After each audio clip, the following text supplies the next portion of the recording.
I'm Jacqueline Bassaro, and this is What's Wrong with Being Horrible. So today I'm going to be talking about Jordan Lynn Graham. This case took place in Montana. She murdered her fresh new husband 8 days after the wedding. She pushed him off a cliff. When I first started watching it, I was like, oh, well, what else is there to do in Montana besides murder? Jordan was a very religious girl, and that seemed to be the reason that it kind of drawed her husband to her. He thought she was a really sweet girl and whatnot. So yes, she was very religious and a virgin until marriage, which I feel like in today's world we don't really hear that anymore. Even religious people are getting screwed.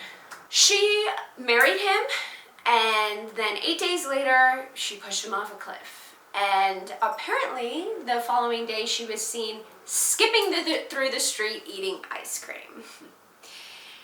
When I heard this, I couldn't help but laugh. I just kept envisioning somebody pushing someone off a cliff, which is a really bad thing to do, and then the next day just being so ecstatic and high from it. Like that dopamine rush came from pushing someone off a cliff. She ended up telling cops. She led them to the body.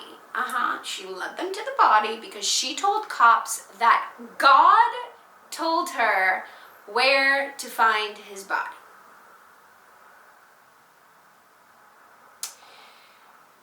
Weird.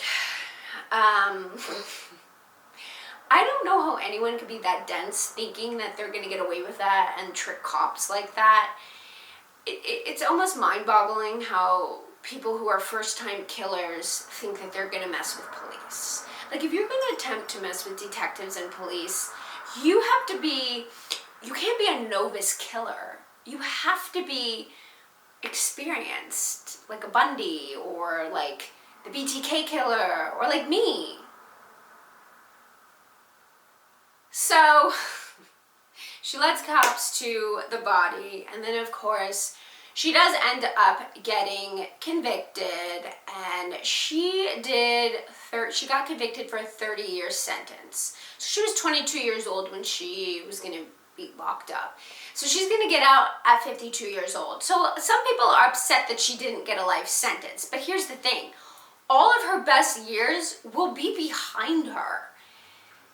It's like her whole life just flash forwarded behind bars. When she gets out, she's going to be, like, she more than likely won't have access to any of her friends. Maybe her parents will be gone. So she's going to enter the world in a very devastating state. It's like, bitch, couldn't you just think about your actions and not push your husband off? Like, couldn't you just figure out someone else to do it for you, or just concoct a different thing? I don't know, some people don't think about their actions. All in all I'm saying is, her husband would still be alive today had he just married a whore. Until next time.